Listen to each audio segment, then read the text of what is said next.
Muchos piensan que las matemáticas constituyen un universo abstracto, extraño, lejano, patrimonio de unos pocos genios. Un mundo alejado de la realidad social de cada época, cuyo desarrollo es independiente del devenir general de la historia. Nada más lejos de la realidad. Para demostrarlo, iniciamos hoy un viaje muy especial.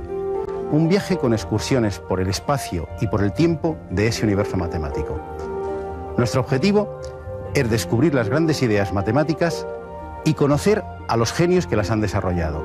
Seremos testigos de privilegio a lo largo de la historia de cómo el hombre ha aprendido a conocer y dominar el universo que le rodea. Y gracias, en parte, a las matemáticas. Porque al fin y al cabo, eso es lo que significa la palabra griega matemáticas, aquello que se puede aprender.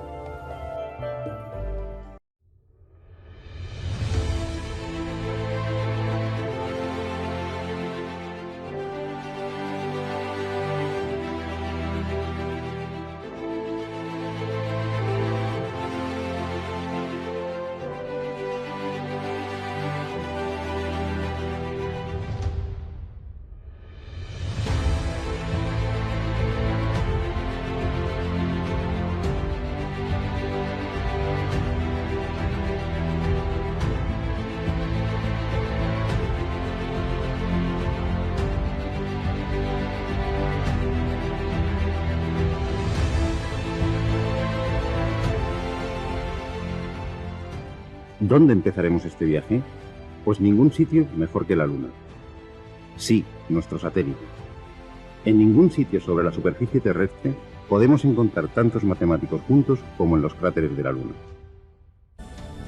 Pitágoras, Euclides, Ptolomeo, Arquímedes, Apolonio, Bernoulli, Newton, Descartes, Leibniz, Euler, Gauss, Laplace y tantos otros matemáticos. Todos ellos, de una forma tan poética como simbólica, están presentes en la Luna. En efecto, más de 300 cráteres lunares llevan el nombre de un matemático famoso. Es, sin duda, un merecido homenaje de la humanidad al universo matemático.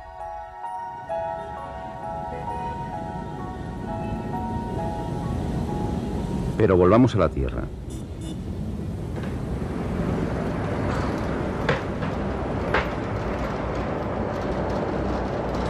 ¿Me puede decir el nombre de algún matemático famoso de cualquier época histórica? ¿Un matemático famoso? Pitágoras. Yo, Pitágoras. Teorema de Pitágoras. Pitágoras. Pitágoras. Sí, Einstein. Pitágoras. Pitágoras. Leibniz, Newton, Pitágoras. La opinión de los encuestados parece unánime. Si hiciéramos una especie de lista de los 40 principales entre los matemáticos, seguramente Pitágoras y su teorema ocuparían los primeros lugares del ranking de popularidad. El cuadrado de la hipotenusa es igual a la suma del cuadrado de los catetos. Una de las frases más repetidas a lo largo de la historia en todas las lenguas. El cuadrado de la hipotenusa de un triángulo rectángulo es igual a la suma de los cuadrados de los catetos. Y lo más curioso, ironías de la historia, Pitágoras es tan popular por un teorema ya conocido mucho antes de que él naciera. Sí, no se escandalicen. El teorema de Pitágoras realmente no es de Pitágoras, e incluso existen serias dudas de que él lo demostrara. De lo que no cabe duda es que este teorema es el que cuenta con mayor número de demostraciones distintas. Scott Loomis reunió y publicó a principios de este siglo 367 demostraciones diferentes del famoso teorema. Una de ellas de un presidente de los Estados Unidos, James A. Garfield, en 1876. Aunque seguramente la más antigua sea la de los chinos, descubierta hacia el año 1000 a.C. Lo que no deja lugar a dudas es que constituye una de las demostraciones más naturales y elegantes. Recordemos que el área de un rectángulo es base por altura. El área de un triángulo, que es la mitad de un rectángulo, será por tanto base por altura partido por 2. La idea es construir, a partir de un triángulo rectángulo, un cuadrado de lados b más c.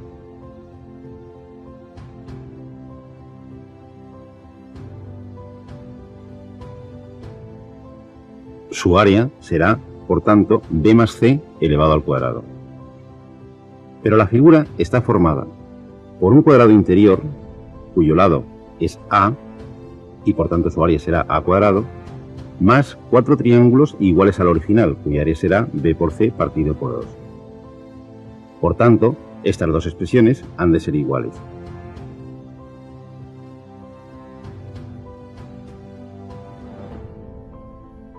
Simplificando las expresiones, obtendremos que a cuadrado más 2bc ha de ser igual a b cuadrado más c cuadrado más 2bc, y simplificando, a cuadrado igual a b cuadrado más c cuadrado. Es decir, el cuadrado de la hipotenusa es igual a la suma de los cuadrados de los catetos. Decididamente, una elegante joya matemática de 3000 años de antigüedad, de la que Pitágoras nunca pudo tener noticias. De lo que con toda seguridad sí tuvo noticias es de la utilización de algunos resultados parciales de su teorema por parte de dos culturas anteriores, los egipcios y los babilonios.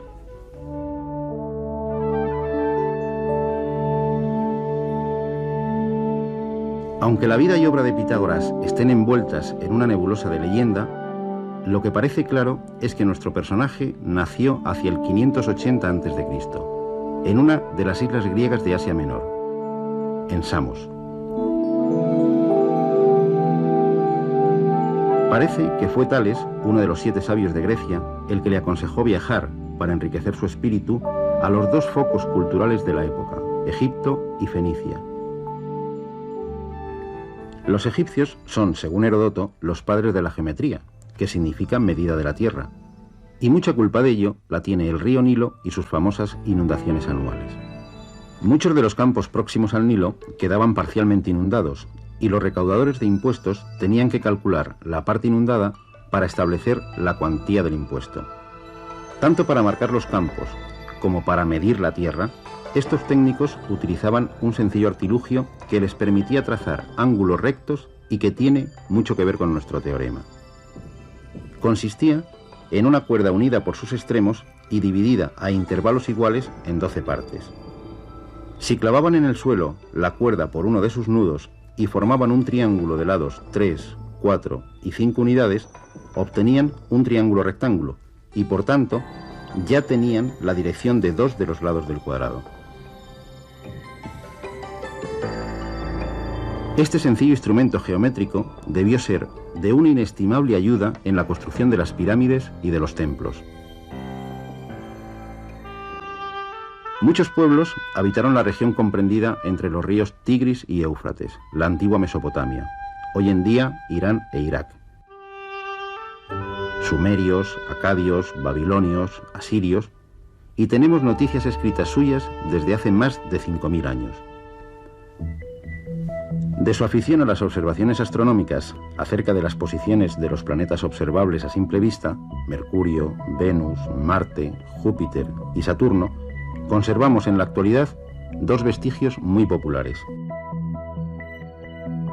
Por un lado, el horóscopo. Eran excelentes astrólogos. Ellos bautizaron las 12 constelaciones del zodíaco, dividiendo cada una de ellas en 30 partes iguales.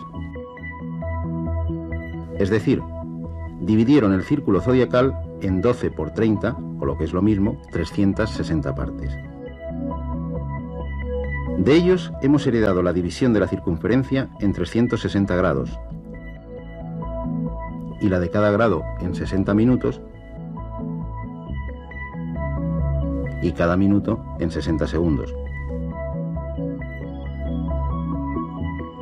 Por otra parte, la patente de nuestra manera de contar el tiempo también es suya.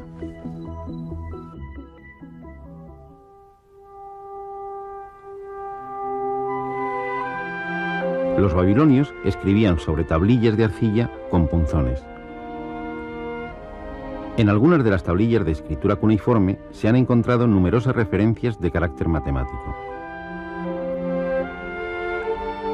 Nos llama especialmente la atención una tablilla, conocida como Plinton 322, que se conserva en la Universidad de Columbia, escrita hacia el año 1800 a.C., en la que aparecen 4 columnas de números distribuidos en 15 filas. En apariencia, podía tratarse de algún tipo de anotación contable, pero descifrados los números, corresponden a la primera relación de ternas pitagóricas de la que se tenga conocimiento.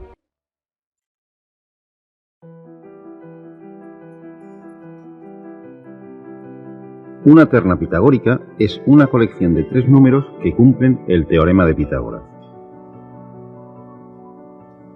Los babilonios podían obtener las medidas de los lados de un triángulo rectángulo a partir de 2 números enteros, P y Q, haciendo A igual a P cuadrado más Q cuadrado, B igual a 2PQ y C igual a P cuadrado menos Q cuadrado, siendo A, B y C las medidas de los lados del triángulo. En esta tablilla, entre otros muchos datos, podemos ver reflejados los valores de los lados A y C de varios triángulos rectángulos, en el sistema sexagesimal, por supuesto. El lado B estaría en una columna que ya no se conserva. Analicemos una fila. El lado C viene expresado mediante 1,59, que traducido a nuestro sistema decimal significaría 1 por 60 más 59, es decir, 119. El lado A se puede calcular directamente de forma análoga. El lado B, el que no aparece, se puede deducir directamente de los valores expresados en la primera columna, en lo que aparece el cociente A cuadrado partido por B cuadrado. Decididamente, aunque no se haya encontrado ninguna tablilla con la demostración del teorema, parece bastante evidente que los babilonios conocían y aplicaban el teorema de Pitágoras 1000 años antes de que éste naciera.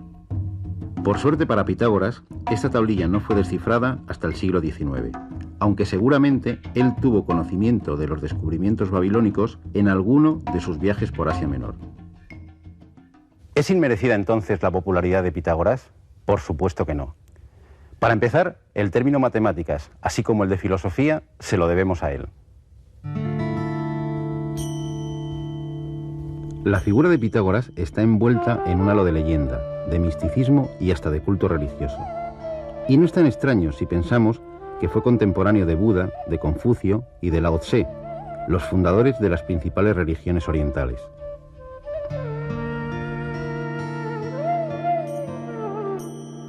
Parece que en sus viajes por Egipto y Babilonia, algunos dicen que pudo llegar hasta la India, Pitágoras se impregnó no solo de conocimientos matemáticos y astronómicos, sino también religiosos. Tras estos viajes, retorna al mundo griego y se instala en Crotona, una ciudad al sur de Italia, región conocida en la época como la Magna Grecia. Allí funda una sociedad secreta de carácter religioso, filosófico y matemático que pronto alcanza un éxito notable contando con más de 600 adeptos entre hombres y mujeres. El rigor y ascetismo eran las normas morales y de conducta que tenía la sociedad en la que todo se compartía, no solo los bienes materiales, sino también los descubrimientos matemáticos. Su símbolo era el pentagrama o polígono estrellado de 5 puntas. En esta orden se impartieron las primeras clases públicas de matemáticas. Los miembros se dividían en 2 categorías, los novicios, denominados auditores, porque no tenían derecho a hablar durante las disertaciones, y los matemáticos, que eran los que habían accedido a los más altos conocimientos.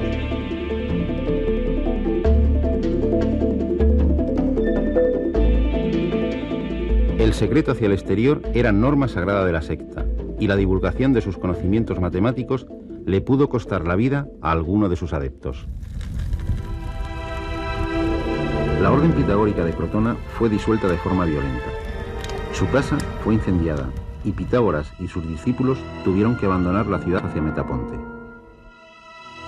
Pero de lo que no cabe duda es de que su influencia se extendió por toda la cuenca mediterránea durante muchos siglos. De hecho, ha impregnado la cultura occidental hasta nuestros días. ¿Cuáles son las principales aportaciones matemáticas de la escuela pitagórica?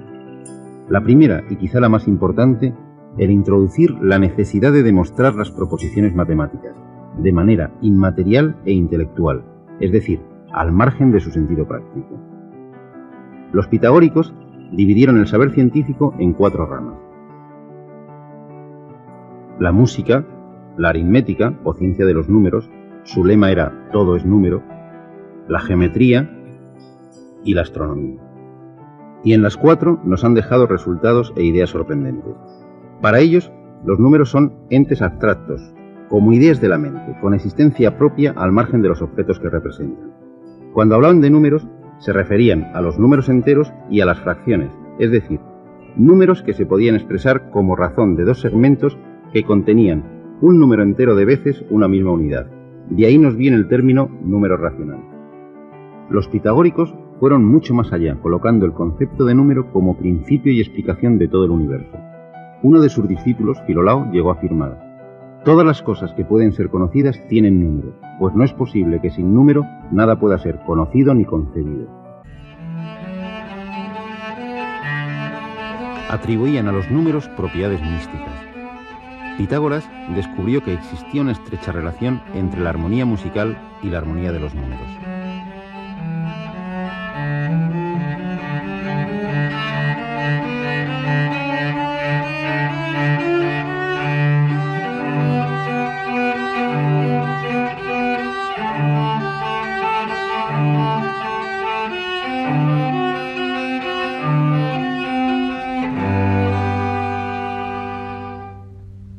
Si pulsamos una cuerda tirante, obtenemos una nota.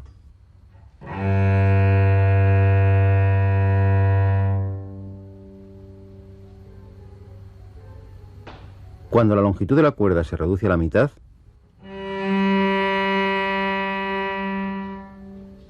obtenemos una octava.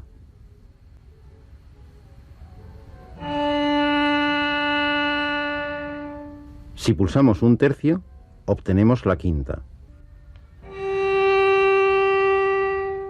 Y si pulsamos un cuarto, obtenemos la cuarta de la quinta anterior.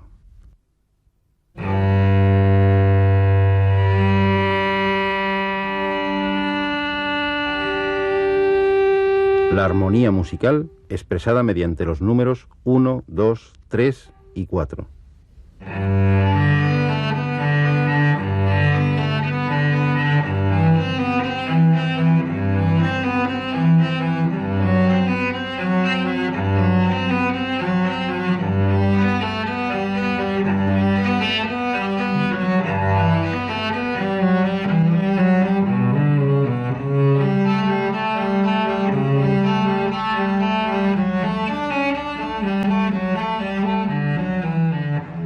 El número sagrado de los pitagóricos es el 10, el tetractis, el número del universo, ya que es la suma de todas las dimensiones, el punto, la línea, el plano y el espacio. Su concepción de los números enteros como puntos materiales les permitió estudiar las relaciones curiosas entre los números, asociándolas con las figuras geométricas. Con 3 puntos se puede formar un triángulo. El número 3 es un número triangular. Si a estos 3 puntos les añadimos otra fila de 3, formamos otro triángulo. El número 6 es también triangular. Si añadimos otra fila de 4, tendremos el siguiente número triangular, el 10. De forma análoga, 4 puntos forman un cuadrado, al igual que 9, 16, 25. Estos son los números cuadrados. De la misma manera se pueden obtener los números pentagonales o los hexagonales. Seguramente también es de origen pitagórico la idea de número perfecto. El 6 es un número perfecto, ya que la suma de todos sus divisores, salvo él mismo, es 6. 28 también es un número perfecto. Para encontrar el siguiente número tenemos que dar un gran salto. Es 496. No es tan fácil encontrarlo. En el libro 9 de los elementos, Euclides nos deja perplejos con su teorema 36, que proporciona un método original para encontrar números perfectos. Es este: si tantos números como se quiera, a partir de una unidad, se disponen en proporción duplicada hasta que su suma total resulte un número primo, el total multiplicado por el último número será un número perfecto. Pueden comprobar que 496 es un número de esta forma. Euclides nunca afirmó que estos fueran los únicos números perfectos, pero hasta hoy nadie ha podido encontrar un número perfecto que no sea de esta forma. En el terreno de la astronomía, los pitagóricos también dejaron su herencia a la humanidad. En este caso, una herencia que ha prevalecido como doctrina científica más de 2000 años, la teoría geocéntrica del universo. En efecto, los pitagóricos son los primeros que ofrecen un modelo cosmológico para explicar los fenómenos que vemos en el cielo. Situaron la Tierra como una esfera que ocupa el centro del universo, y girando alrededor de esta, la Luna, el Sol y los 5 planetas. La expresión música celestial quizá también sea un legado pitagórico, ya que colocaron a la Luna, al Sol y a los planetas en esferas cristalinas concéntricas con la Tierra, y cuyas distancias estaban en la proporción de la escala musical, de tal manera que cada astro viajaba por el espacio produciendo una nota característica.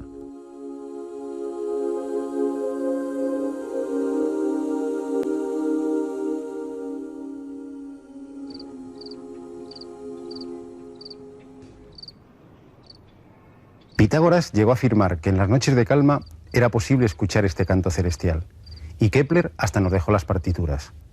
Pero lo que realmente colmó de gozo a Pitágoras fue la demostración de su famoso teorema, hasta tal punto que mandó sacrificar bueyes a los dioses.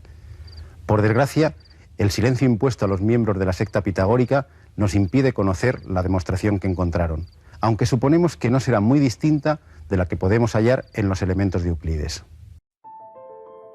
Euclides se basa en una propiedad fácil de probar de las áreas de los paralelogramos. Si desplazamos el lado opuesto a la base sin variar su longitud a lo largo de una recta paralela a la base, obtenemos un paralelogramo de la misma área. Utilizando solo esta propiedad, se puede demostrar que el área del cuadrado de la hipotenusa es igual a la suma de las áreas de los cuadrados de los catetos. Disfrútenlo, sobran las palabras.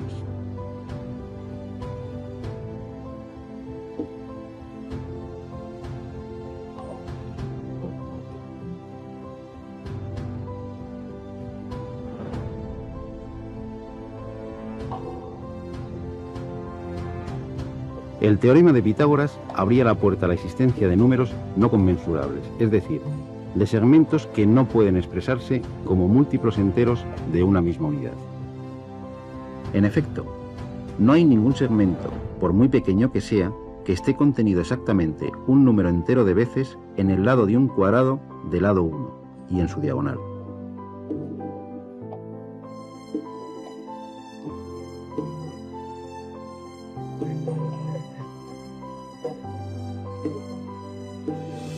Hoy decimos que el número raíz de 2 es un número irracional, es decir, un número que no se puede expresar con los únicos números que admitían los pitagóricos, los enteros y las fracciones. La estrella pitagórica se obtiene uniendo los vértices no consecutivos de un pentágono regular. En ella aparecen 4 tipos de segmentos de longitudes diferentes: AB, BC, CD y CE. Para sorpresa de Pitágoras y de los matemáticos de todas las épocas, la razón entre AB y BC es uno de los números irracionales más famosos de la historia, el número áureo, phi igual a 1 más raíz de 5 partido por 2. Pero no termina aquí la ironía. La razón entre BC y CD también es el número de oro, y también la razón entre CD y CE. El propio símbolo de los pitagóricos es la demostración más hermosa de la existencia de otro tipo de números que ellos se negaban a aceptar.